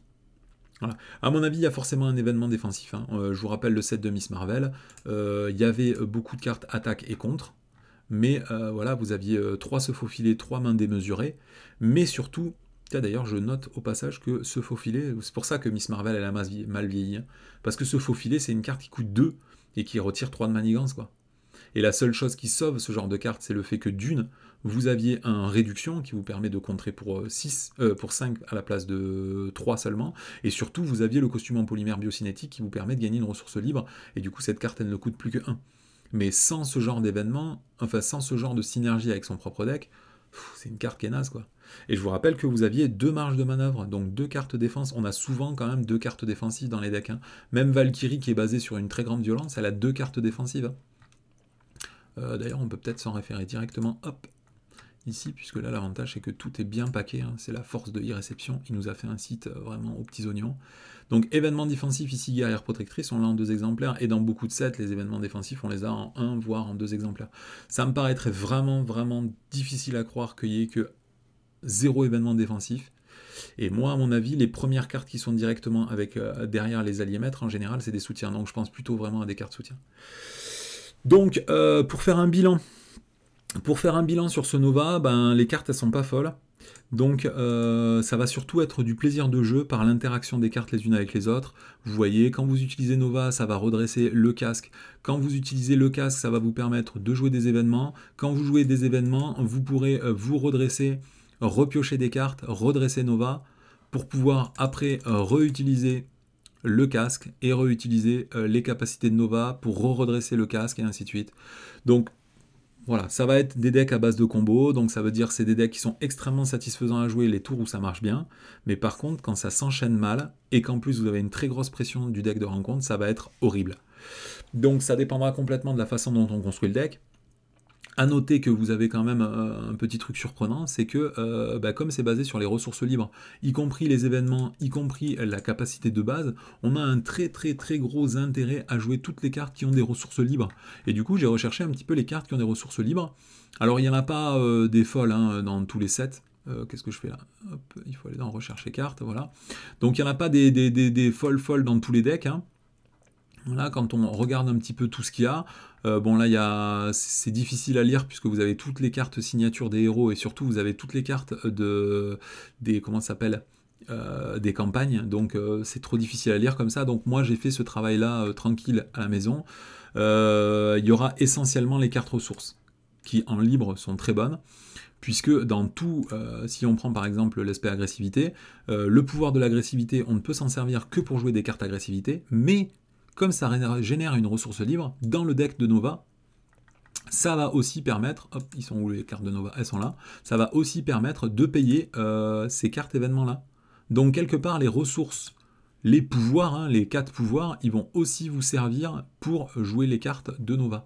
Et à partir de là, on comprend que les cartes comme Audace, je me rappelle plus comment ça s'appelle en justice, à chaque fois ça m'échappe. Détermination, vous avez toutes ces cartes-là, celle du cycle 4, qui génère une ressource libre en faisant un deuxième effet, et bien là, ça devient beaucoup plus fort que les pouvoirs de la justice, parce que si vous comptez les utiliser pour jouer les cartes événements de Nova, et bah du coup vous allez générer 2 ressources en plus de faire un effet bonus. Et je vous rappelle que sur ces cartes, il y a marqué retirer 1 de menace. Donc quand c'est marqué à la deuxième personne du pluriel, on considère que c'est vous, donc c'est votre héros, donc ça va synergiser aussi avec le libérer la force. Donc vous pouvez très bien utiliser ces cartes-là pour retirer la dernière menace d'une manigance, et après avec libérer la force, vous pouvez aussi redresser Nova et piocher une carte. Voilà, donc il faut penser à toutes ces cartes-là. Moi, je pense à des cartes que j'aime beaucoup jouer, mais que j'ai du mal à jouer. C'est Ensemble, nous sommes unis, ou Le pouvoir en chacun de nous, voilà, c'est comme ça que ça s'appelle. Parce que ça marche sur les cartes de base, et en plus de ça, ça va générer une ressource libre qui est double pour jouer les cartes. Donc c'est important d'avoir cette carte-là, puisque je vous rappelle, les cartes en général, on joue toujours énergie, génie et force, parce que ça génère 2 ressources pour une seule carte. Mais c'est vrai que quand on veut payer un manoir des Avengers, un héliporteur ou un Queen Porter, ou même une tour des Avengers, hein, c'est quand même super sexy de pouvoir... Bon là, la tour des Avengers, ça marchera pas du tout, puisque dans le deck de Nova, on n'a pas le droit de mettre... Enfin si, la tour des Avengers, ça marche, puisqu'on a le droit de mettre des alliés... Avengers, et que la tour des Avengers ne nécessite que d'avoir des alliés Avengers et pas forcément que des héros Avengers. Voilà, donc voilà ce que j'en pense, hein, ce héros. Il faut attendre de voir les 3 dernières cartes qui nous manquent pour savoir à quel point le héros sera fort ou pas. C'est un héros à combo, donc ce sera extrêmement satisfaisant qu'à ça tourne. Hein. Vous voyez, je pense à Gamora, hein, puisque Gamora c'est l'exemple type. La première fois qu'on la joue et qu'on n'a pas assez d'expérience, on trouve que c'est moyen, voire bof. Et puis quand on prend de l'expérience de jeu, qu'on construit un deck vraiment autour exprès pour faire ça, Gamora, ça devient une tuerie atomique. C'est vraiment un héros qui claque fort, très très fort. Parce que c'est un avantage, hein, le fait d'avoir qu'une seule amélioration dans un deck. Ça veut dire que votre deck est en place dès le début et vous pouvez jouer très vite. Alors ok, il sera pas très très fort en fin de game, quand tout le monde a toutes ses améliorations, a tous ses équipements et ainsi de suite. Mais là, le fait de pouvoir jouer dès le premier tour, notamment pour Galaxy Most Wanted, hein, la boîte Deluxe du cycle 3, c'est très important d'être prêt très très tôt dans la partie, pardon. Allez, excusez-moi, j'ai beaucoup parlé, puisque forcément il y avait beaucoup à dire, hein, quand un héros est de prime abord mauvais, il faut aller chercher loin pour les améliorer, quoi. Allez, du coup, on va passer aux cartes agressivité. Là, ça va aller beaucoup plus vite parce que l'agressivité, c'est pas un aspect avec lequel je suis très à l'aise. Alors, le Locust, c'est un allié champion qui coûte 2, qui a 2 points de vie. Il a 1 de contre avec 2 dégâts consécutifs, hein, donc ça veut dire que dès que vous l'utiliserez pour contrer, il est mort de suite. Il a 1 d'attaque. Vous ne pouvez le jouer uniquement si votre identité est champion. Donc c'est là où j'ai cherché les champions. Il faut savoir qu'actuellement dans le jeu, vous n'avez que 2 champions. Vous avez Miss Marvel. Et vous avez, du coup, hop, si jamais on regarde, je sais même pas si les traits champions, ils ont été mis à jour. Ah ouais, là, le problème, c'est que le site d'e-réception n'est pas calqué sur les cartes héros. Donc, du coup, en champion, vous n'avez que Miss Marvel. J'ai cherché pour vous. Voilà, champion, Miss Marvel. Et en plus, du coup, vous ne pourrez le jouer que en héros, pas en alter ego, puisqu'en alter ego, elle est inhumaine. Et le deuxième champion que j'avais trouvé, c'était... Il n'y en a pas d'autre. Le prochain qui va sortir, c'est Miles Morales. Voilà, ici qui est champion. C'est les 2 seuls champions avec qui vous pourrez jouer pour l'instant ce nouvel allié. Après, il faut pas négliger que dans le cycle 5, normalement, le thème, ce sera les champions, donc vous aurez beaucoup de héros qui sont champions. Après, il faut quand même reconnaître que souvent, le trait champion n'est valable que en héros, donc vous ne pourrez jouer cet allié que en héros, ce qui pour moi constitue déjà un premier point négatif, en plus du fait qu'il prend 2 dégâts consécutifs, ça commence à faire beaucoup. Capacité réponse, après que Locust est entré en jeu, ajoutez une carte agressivité événement de votre discard dans votre main. Donc déjà, c'est que des cartes agressivité, donc pas les cartes signature. Ça aurait très bien pu être les cartes attaque, au moins on aurait pu récupérer les cartes de son propre set. Donc ça, c'est déjà pas bon. Ensuite, il faut forcément qu'elle soit dans la défausse, donc ça veut dire qu'il faut le jouer au moment où vous avez une défausse, où il y a suffisamment d'événements dedans. Après, j'ai regardé tout simplement dans les cartes les événements attaque qui pourraient nous donner avoir l'envie de dire « Ah, j'aimerais bien récupérer une carte événement attaque ». Bah, quand on regarde tous les cartes événements attaque, il y a des cartes qui sont bonnes, hein. Mais j'irai pas jusqu'à payer 2 un allié nul, juste pour récupérer une de ces cartes-là. Ça me paraît vraiment nul. Hein. Ça me paraît vraiment nul. Donc moi j'aime bien les alliés qui coûtent 2, donc j'aurais tendance à vous dire que c'est toujours un peu bien, mais là, putain, les 2 de dégâts consécutifs en contre, c'est ce qu'on cherche d'un allié agressivité. Hein. On veut qu'il lui fasse un peu de contre pour nous faire gagner un petit peu de temps, un petit bol d'air, parce que bon, il n'a pas énormément d'attaque, donc avoir que 1 d'attaque, je préférerais qu'il contre le tour où je vais le jouer, et après le garder pour défendre à son tour. Mais... Donc il ne faut pas négliger quand même que récupérer une carte, c'est faire de la value, hein, donc quelque part, il coûte que 1 cet allié. Hein. C'est un peu comme un Iron Heart, hein, donc Iron Heart, moi je la joue dans tous mes decks sans aucune exception. Donc, je sais pas, je suis pas aussi à l'aise avec ce petit loup. Ah, je crois que c'est une fille en plus. Moi, Iron Heart, voilà, pour moi, c'est un bijou. Le tour où vous la jouez, vous pouvez soit contrer pour 1, soit attaquer pour 1, et pendant le tour du méchant, elle va défendre. Voilà, c'est un bijou, il n'y a rien à dire, c'est top, ça vous fait piocher une carte, donc quelque part, ça ne coûte que 1, bien que la ressource vous sera donnée après. Là, cette carte-là, vous êtes obligé de la jouer en héros, elle peut pas contrer. C'est pas terrible. Vous ne pouvez la jouer que avec 2 champions en plus. Ça paraît assez faible. Hein. La dernière chose que j'avais notée, c'est la ressource. C'est la ressource. Parce qu'en plus de ça, l'ultime pied de nez, c'est qu'elle n'a même pas une ressource physique. Parce que bon, vous voyez que cette carte, elle est quand même assez situationnelle. Il y a plein de moments où, plus tard dans la partie, on préfère jouer des alliés plus forts pour avoir un plus gros impact. Donc c'est plutôt une carte de début de partie. Et les cartes de début de partie, on attend en agressivité qu'elle ait au moins une ressource physique pour pouvoir synergiser avec tous les événements agressivité qui nécessitent d'avoir des ressources physiques. Donc, pour moi, cette carte, à part le fait que ce soit un allié pour 2 qui va récupérer une carte, un peu comme une Iron Heart ou Iron Heart, je me rappelle plus comment ma femme disait qu'on prononçait, mais je crois que c'est Iron Heart. Iron Heart est bonne, et pourtant j'ai pas la même sensation avec cette carte-là. Là. Allez, deuxième carte, c'est une carte qui s'appelle Pas de quartier. C'est un événement qui coûte 2, une attaque qui requiert une icône physique, donc il ne va pas marcher avec cette carte-là. Action de héros, attaque, infliger 4 points de dégâts à un ennemi. Pour chaque point de dégâts en excès infligé à cet ennemi par cette attaque, défaussez des cartes du dessus de votre deck et ajoutez les cartes agressivité défaussées de cette manière à votre main. Donc en fait, Et là, par contre, c'est pas limitatif. Hein. Vous pouvez faire toutes les cartes agressivité. Et dans les cartes agressivité, il y a aussi les cartes pouvoir de l'agressivité, et ainsi de suite. Hein. Donc ça, c'est une carte qui est assez sympa. La première fois que je la vois, je trouve que c'est assez sexy. C'est une carte qui, pour 2, fait 4 dégâts, ce qui est quand même pas dégueulasse pour une carte agressivité. Il va falloir juste baser sur le fait d'avoir un ennemi à tuer. Hein, c'est la principale difficulté, c'est avoir un ennemi à tuer qui a déjà peu de points de vie pour le finir. Il faut le finir. Et en ça, ça va dans la dynamique très particulière, vous savez, de Au cœur de la mêlée. Moi, j'adore cette carte, je la joue beaucoup en agressivité, parce que ça permet de virer beaucoup de menaces d'un coup. C'est pas une carte agressivité, ça s'appelle pas Au cœur de la mêlée? Si, il me semblait que ça s'appelait Au cœur de la mêlée. Qu'est-ce qui se passe? Qu'est-ce qui se passe? Un événement agressivité, ça s'appelle pas Au cœur de la mêlée? Si, ah oui, c'est parce que c'est toujours pareil, il faut coller le O et le E, excusez-moi. Donc au cœur de la mêlée, pareil, hein, tous les dégâts en excès, c'est de la menace que vous retirez de la manigance principale, ça vous permet de gagner un temps qui est énorme. En plus c'est un événement qui coûte 3, donc c'est très très dur à jouer. Là c'est un événement qui coûte que 2, donc un petit peu plus facile à jouer. Ils ont contrebalancé en rajoutant une icône physique, mais il faut quand même reconnaître que dans la sphère agressivité, surtout avec les cartes attaque, hein, donc vous pouvez la synergiser avec toujours pareil, prouesse martiale. Ça va générer des ressources physiques pour pouvoir jouer cette carte plus facilement. C'est pas mal du tout.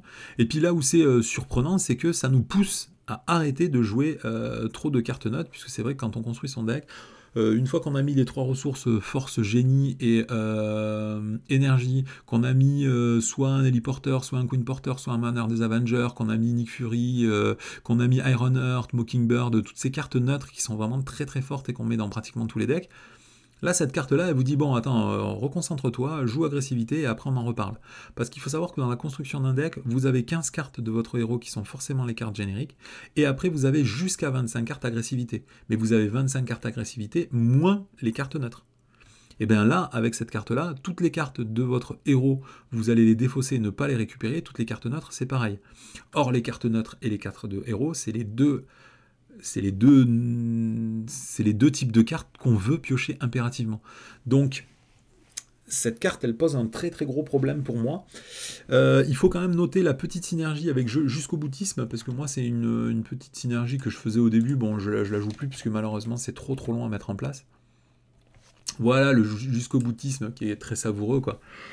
C'est une amélioration qui est stackable, hein, vous pouvez en jouer 3, qui pour 2 fait que quand vous infligez des dégâts en excès, vous infligez un dégât supplémentaire.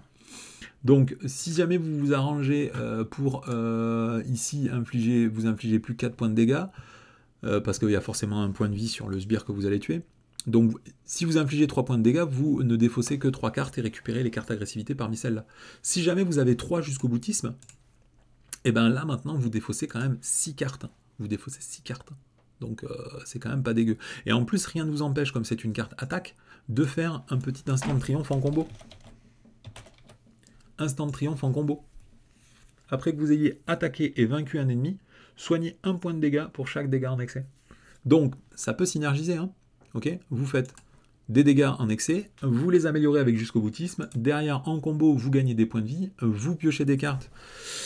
C'est une façon de jouer les dégâts en excès. Moi, je suis pas très fan de ça parce que c'est long à mettre en place, mais il faut reconnaître que ça existe. Il pourra peut-être y avoir des cartes qui vont améliorer les événements que vous jouez dans les prochains packs ou dans l'avenir.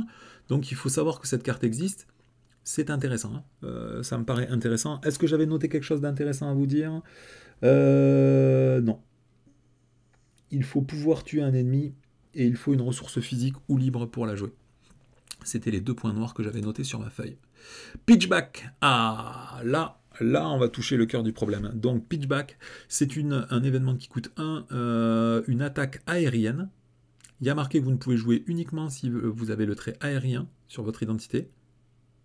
Et c'est une héros-réponse. Après que votre héros a attaqué, infligez 4 points de dégâts à un ennemi. Donc, c'est une carte qui coûte 1 et qui fait 4 points de dégâts. Donc quand on regarde les cartes événements attaque qui font beaucoup de dégâts pour seulement une ressource, il n'y en a pas beaucoup. Hein. Il n'y en a pas beaucoup. Et on va tomber dans des cartes qui ont des contraintes extrêmes. Hein. Genre face à face, il faut d'abord que le ennemi vous attaque pour pouvoir infliger 5 points de dégâts. Et sinon, vous avez attaque surprise, il faut d'abord changer de forme pour réussir à infliger 3 points de dégâts. Et en plus 4 points de dégâts si vous avez payé avec une ressource physique. Donc ça me paraît être une carte qui est très forte, hein. Moi je vous dis, les cartes qui ont un faible coût sont vraiment très très fortes dans le jeu, elles sont bien meilleures que les cartes qui coûtent 2 et qui coûtent 3, tout simplement parce que vous pouvez faire plus de choses dans un même tour, et vous avez souvent malheureusement besoin de faire beaucoup de choses dans un tour, donc il faut des cartes qui soient pas chères. En plus il y a la bonne ressource, puisqu'il y a des ressources physiques dessus, on veut des ressources physiques sur les cartes événements en agressivité, au cas où si on ne peut pas jouer cette carte parce qu'on est sonné, parce qu'on n'a pas le trait aérien, parce que la carte n'est pas sortie au bon moment, on veut qu'elle ait une ressource physique. Donc cette carte, elle est déjà bien écrite, bien dessinée, bien pensée, c'est beau. On a un petit Iron Man qui nous fait un petit vol plané, ça paraît déjà génial. Après du coup, ce qui est aussi très très important, c'est que pour l'instant les cartes qui utilisent le trait aérien sont vraiment nulles pour moi. Quand on fait un bilan, il y en a 3 ou 4 et elles sont nazes, hein. Celle-là, elle coûte très très cher, celle-là, elle coûte très très cher, les effets sont à chaque fois... Ils sont vraiment moyens, moi j'aime pas, ça se joue que en héros. Bon, après, des événements en général, contre 3 attaques, ça se joue que en héros. Supériorité aérienne, bon, toujours sur ses gardes, j'ai essayé de la jouer plein de fois, mais ça passe pas, c'est trop cher, ça bloque, quoi. Et là, du coup, j'ai l'impression qu'on impulse un nouveau mouvement, c'est des cartes qui sont pas chères. Et là, quand on commence à voir une carte agressivité qui utilise le trait aérien et qui coûte que 1, ça nous fait penser qu'on avait le même genre de déclenchement avec le changer de forme. Alors, qu'est-ce qui se passe dans le titre? Ah, changer, ça ne doit pas être marqué comme ça, voilà. Ça doit être marqué avec un Z peut-être. Ou E accent aigu, ok. Et là, du coup, on voit qu'ils ont développé toute une série de cartes, hein. Il en existe 5, un par aspect. Vous avez un attaque, un contre, quelque chose qui améliore vos stats, quelque chose qui vous permet de vous redresser en note, quelque chose qui vous permet de faire de la défense. J'aimerais bien qu'ils redéveloppent une nouvelle ligne dans ce cycle 5, une carte dans chaque aspect qui coûte pas cher et qui fait des effets si vous possédez le trait aérien, des effets qui soient certes moins forts que les cartes qu'ils avaient dessinées avant, mais les cartes qu'ils avaient pensées avant, elles sont nulles. Donc ça ne me dérange pas qu'ils fassent des cartes moins chères qui aient des effets un peu moins forts. Donc ça, c'est une très très très bonne carte. Ce sera notamment une bonne carte avec l'Agep et Spectrum, puisque c'est les 2 seuls héros du jeu actuellement qui ont le trait aérien de façon complètement native. Dès que vous passez en héros, vous êtes aérien. Et après, il y a quand même 2 héros, enfin un héros en particulier, c'est surtout Thor, hein, qui a facilement le trait aérien, puisque c'est son marteau, et que son marteau, il l'a dès le début de la partie. Hein, je vous rappelle, dès que vous êtes en alter ego, vous pouvez récupérer une Mjolnir, et dès que vous avez le Mjolnir en jeu, vous le mettez, vous gagnez aérien dès le début. Voilà. Et après, bon, il y a plein de héros dont les cartes maîtres vont vous filer le trait aérien. Il y en a pour lequel on va pas forcément jouer, hein. Moi je pense à Valkyrie, c'est sur Aragorn qu'on récupère le trait aérien, on n'a pas forcément envie de jouer cette carte là, donc le trait aérien sur Valkyrie on va l'avoir beaucoup moins souvent. Par contre des héros comme Doctor Strange, ils gagnent aérien sur la cape de lévitation, et la cape de lévitation je peux vous dire qu'on va la jouer, hein. Donc sur les héros qui vont gagner le trait aérien assez facilement, cette carte-là, ça va être du bijou. Après, il ne faut pas oublier qu'il y a un restricteur, hein. C'est après que vous ayez fait une attaque avec votre héros. Donc il n'y a pas marqué attaque de base, ça c'est quand même l'avantage. Donc si jamais vous êtes toujours pareil avec Doctor Strange, vous pouvez très bien décider de faire un rayon magique, c'est une attaque, et en combo derrière, si vous avez encore la thune, les ressources, et que vous avez la cape, vous pouvez en plus réattaquer une deuxième fois. Donc là où encore une fois c'est bien pensé, c'est que c'est pas une attaque de base. Et ça, putain, c'est génial, ils ont pas mis attaque de base, ils ont mis juste une attaque. Ah, purée, ça fait du bien de voir des cartes comme ça qui, certes, sont restrictives, certes, sont difficiles à utiliser, mais qui sont bien pensées. Elle est bien écrite, elle est bien faite, ça fait plaisir, c'est du régal. Voilà, certainement d'autres cartes aériennes, j'avais marqué en gras, donc ça, je vous l'ai déjà dit. Carte d'après, one by one, donc ça veut dire quoi? Un par un, c'est un événement qui coûte 1, une attaque bon, de héros, hein, héros action, infliger 2 points de dégâts à un ennemi, et si jamais cette attaque défait un ennemi, vous pouvez infliger 2 points de dégâts à un autre ennemi. Alors ça, c'est une carte qui m'a bien plu, parce que ça m'a fait penser de suite à dégager la zone. Ces cartes qui vont avoir un déclencheur qui, si vous terminez un effet, vous avez un effet bonus. Et moi, bon, je vais pas vous cacher que dégager la zone, quand elle est sortie, je l'ai joué en 3 exemplaires en permanence dans tous mes decks justice. Et puis maintenant, je me suis dit, bon, allez, tu n'en mets plus que 1 ou 2 par deck, voire 0, pour essayer de donner un petit peu de place et d'air à d'autres cartes. Mais c'est des cartes que je trouve géniales. Dès que vous avez un déclencheur, c'est fort, quoi. Et surtout quand vous avez beaucoup d'ennemis, moi je pense au set des Badoons, là, vous savez, dans le cycle de Galaxy Most Wanted, des Badoons, vous en avez des milliers qui ont des fois peu de points de vie, mais c'est très agréable de pouvoir les dégager, ou même quand vous jouez contre Ultron. Ultran, il y a beaucoup d'ennemis, on aime bien le virer. Et après, ce qui est sympa d'ailleurs, c'est qu'au passage, si jamais vous tuez le dernier sbire qui est engagé contre vous, vous pouvez taper le méchant pour lui virer un état tenace ou lui commencer à lui infliger des points de dégâts. Donc ça, c'est assez savoureux, ça me plaît bien, c'est une carte que j'aime bien. Je sais pas si j'arriverai à la jouer, mais je trouve que c'est une bonne carte. Après, il faut penser toujours pareil à la synergie, hein, quand sur une carte, vous avez plusieurs fois des points de dégâts qui sont indiqués, il faut toujours penser à la synergie avec Miss Marvel, puisque Miss Marvel, hein, je vous rappelle, avec sa capacité augmentation, on augmente de 2 la quantité de dégâts infligés par cet événement. Donc moi, je ne le joue pas comme c'est marqué, mais il y a eu une FAQ, hein, qui dit que quand il y a marqué augmenter de 2 la quantité de dégâts, ça marche sur le premier, puis sur le deuxième. Donc ils avaient fait la FAQ parce qu'il y a coup de pied circulaire, hein, je me rappelle plus comment ils jouent. Moi, je ne joue pas cette carte parce que je n'applique pas cette FAQ. J'estime que c'est triché, mais bon, après, c'est un jeu en solo, hein, vous faites ce que vous voulez, toujours pareil. Hein. Moi, je n'applique pas cette FAQ pour mêlée. Ils avaient dit que si jamais on jouait mêlée avec augmentation, on infligeait 5 points de dégâts à un ennemi et 5 points de dégâts à un autre ennemi. Moi, je considère que ça n'augmente pas de 2 la quantité de dégâts de l'événement, hein, ça augmente de 4 la quantité de dégâts de l'événement. Mais comme la FAQ dit que sur mêlée ça marche, bah, du coup, ça marchera aussi sur cette carte. Voilà. Donc, si jamais après vous êtes un psychorigide comme moi, ben, du coup, vous n'aurez pas cette carte avec Miss Marvel, mais il faut quand même reconnaître qu'avec Miss Marvel, elle est particulièrement savoureuse si vous appliquez la FAQ. Après, on a mouvement fluide, ou fluid motion, je ne sais pas ce que ça veut dire, ou cinématique fluide, ou... Bon, on s'en fout. Ici, c'est une amélioration qui coûte 1, c'est une skill, ça doit être des aptitudes ou des compétences, je ne me rappelle plus comment c'est traduit en français. Donc c'est une réponse de héros. Après qu'un événement attaque a été joué, vous pouvez incliner cette carte-là pour donner +1 à votre héros. Et c'est maximum une fois par événement. Donc ça fait plaisir parce que ça veut dire typiquement que sur des héros comme Nova, dès que vous jouez un pot shot là, hop, le pot shot, c'est une carte attaque. Juste après, directement, vous inclinez le fluide. Du coup, ça vous fait +1 en attaque. Et à partir de maintenant, vous avez hop, 2 en attaque jusqu'à la fin du tour. Et à chaque fois que vous pouvez vous redresser, dans un tour par exemple un peu explosif où vous faites un déchaînement de force, et ben du coup ça va faire +1 en attaque en permanence. Donc ça me paraît vraiment pas mal, quoi. Après, je pensais de suite, hein, toutes les cartes amélioration, on essaie de penser à les appliquer à Quicksilver, Vif Argent, pardon, parce que Vif Argent, on l'utilise vraiment beaucoup dans un même tour, et du coup, on aura tendance à se dire que c'est fort sur les mecs qu'on utilise beaucoup. Il y a plusieurs problèmes à ça, c'est que Quicksilver, il a que 2 attaques, je crois, dans son set de base, et en plus, on n'a pas trop envie de jouer des cartes attaques dans son set, on préfère jouer des cartes qui vont le buffer. Donc ça marche pas très bien. Et après, il y a un truc qui est assez amusant. Bon, si jamais vous en jouez 3, il vous faudra jouer 3 événements, hein, pour obtenir +3 en attaque. Ça, c'est un truc...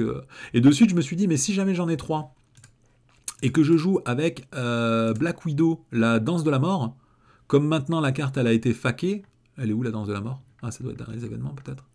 Voilà, danse de la mort, maintenant, c'est 3 attaques.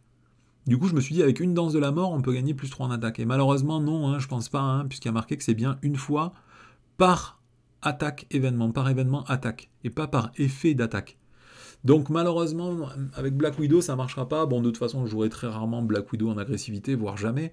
Mais je trouvais ça assez sexy comme combo, malheureusement, ça ne fonctionne pas. Donc là, pour Nova, ça va être assez cool, hein, je pense, puisqu'on peut l'utiliser plusieurs fois. À voir, de toute façon, c'est dans son set de base, donc on jouera 1 ou 2 fois avec le deck préconstruit, on verra bien ce que ça donne. Voilà, et après, bon, alors là, cette carte-là... c'est dur, hein. Là c'est dur, j'ai galéré un long moment. Hein. Donc ça s'appelle Every Hero, Everyday Hero, ça veut dire quoi? Être tous les jours un héros, un truc comme ça. On voit le mec qui fait traverser une vieille, bon... Bon, c'est le côté que j'aime pas dans le jeu, le côté un peu guignol, qui sert à rien, bon, enfin, on passe. Une carte ressource qui donne une ressource libre, il y a marqué « Tant que votre identité a le trait civil, cette carte peut être dépensée pour n'importe quel joueur et gagne le texte, réponse. Après que vous ayez utilisé cette carte pour payer la carte d'un joueur, soignez un point de dégâts de l'identité de ce joueur. Donc, l'idée, ce serait de soigner plutôt un autre joueur. Hein. Bon, après, ça marche sur vous quand même. Hein. Donc, quelque part, ça fait la carte... je me rappelle plus comment elle s'appelle, hein, la carte ressource, c'est pas préservation que ça s'appelle? Je me rappelle plus comment ça s'appelle. Préservation. Voilà, quelque part, c'est une préservation, quoi. Hein. Sauf que là, l'avantage, c'est que la préservation, vous pouvez la faire sur qui vous voulez. Mais bon, moi, j'aime pas baser la construction de mon deck sur le fait de jouer à plusieurs joueurs. Donc, je trouve que c'est un peu naze. Après, ce qui est sympa, c'est que c'est une ressource libre. Donc, dans le set de Nova, vous allez pouvoir déclencher tous les effets de jeu qui font déclencher des effets de Nova.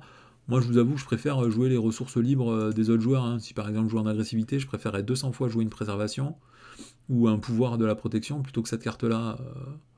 Bon, après, objectivement, c'est toujours mieux de jouer.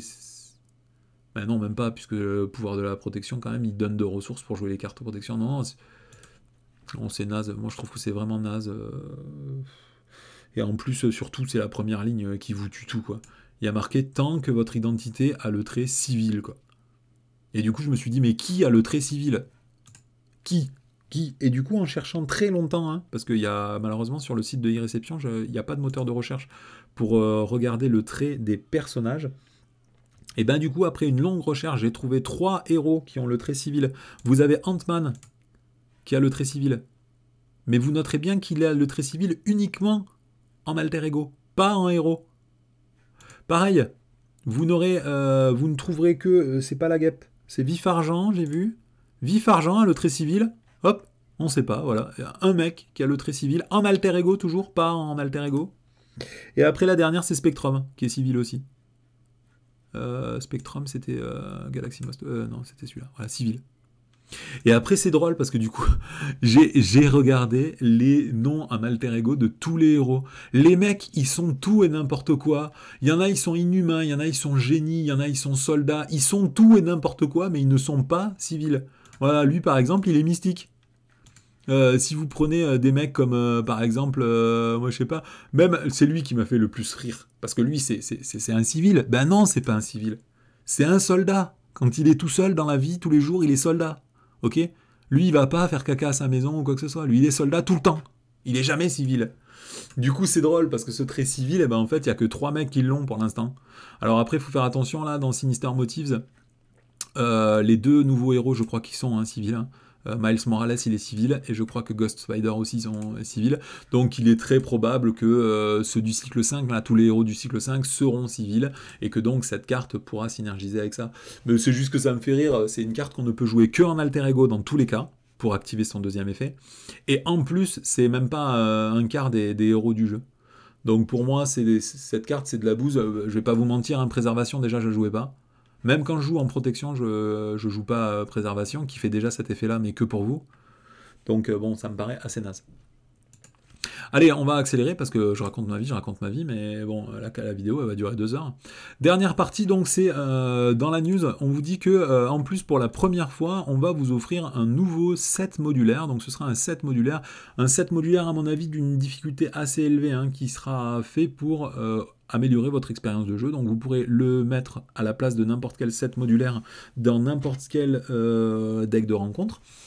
C'est basé sur la mécanique de Armadillo, donc c'est un espèce d'homme tatou, hein, c'est un animal qui a de la cuirasse partout autour de lui. Donc ce sera un sbire élite et brut, hein, donc ça synergise avec les traits qu'il y a dans The Hood.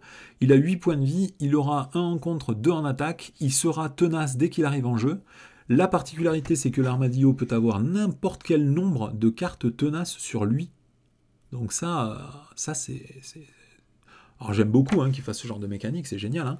Et après, réponse forcée, il y a marqué que après que Armadillo s'active contre vous, il gagne une carte état tenace. Donc il va regagner en permanence des cartes état tenace. C'est vraiment génial. C'est du bijou.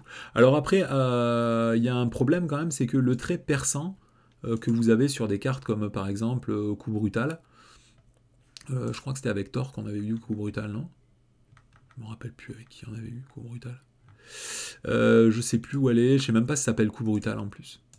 Ou coup perçant plutôt, tout simplement. C'est pas coup perçant que ça s'appelle? C'est une carte qui coûte 3, qui fait ou 2, qui fait 2 dégâts perçants. Voilà, coup perçant.